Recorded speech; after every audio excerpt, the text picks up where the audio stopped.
Earlier this year, there was a new study that analyzed 865,000 real-world insurance claims, and it found that nearly 11% of women experienced a serious adverse event within 45 days of taking.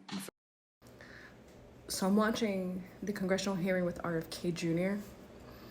and Representative from Montana, Steve Daines, starts talking about a study on mifepristone that he said a study conducted of 865,000 people were deemed that people who take mifepristone have an 11% chance of an adverse reaction within 45 days of taking this medication. Mifepristone is known as the abortion pill.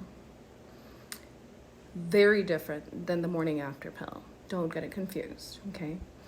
And I said, that is so suspicious, because whenever somebody cites a study, they immediately tell you who did the study and when.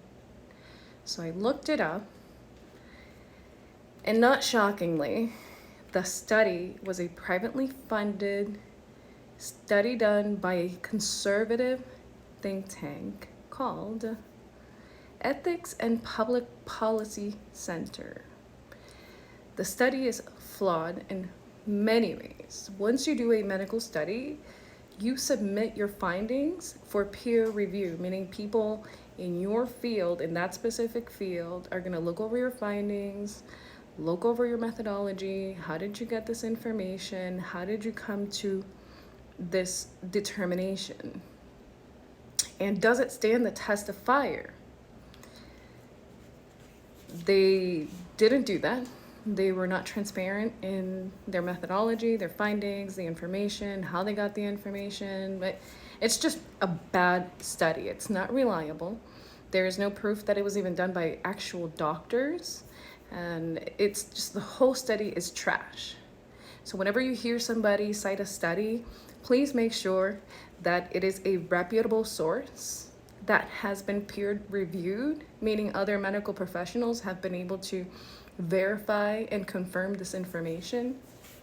One of the worst studies out there that people still cite, and RFK actually did as well in this hearing, is a study done in '98 saying that vaccines cause autism.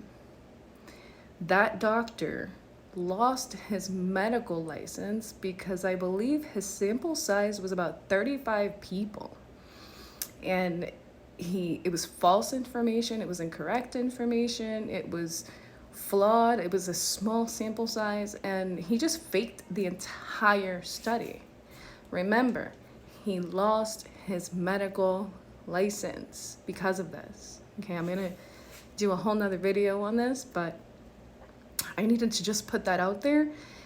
Be aware of who you're getting your information from, because that is vile, to manipulate people and deem actual science fake science just because these guys have stock in these health insurance companies and these medical companies that make more money if you are sick than if you are vaccinated. Beware of where you're getting your information from and look it up. Google it. It's not that hard. It took me like 5 seconds to verify this information. Okay? Please like, follow, share. It really helps.